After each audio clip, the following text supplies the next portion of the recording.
Hello everybody and welcome! In this video I will show you how to enable sound effects for your headphones Sony Pulse 3D.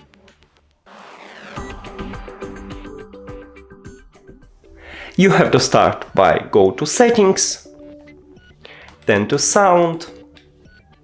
Now click to Audio Output and then scroll down. Now we have sound effects, so just click on it to enable it and click again to disable it. That's it. Thank you for watching this video. If you found it helpful, please consider subscribing to channel and leave the like on the video. It's really important to us. See you later.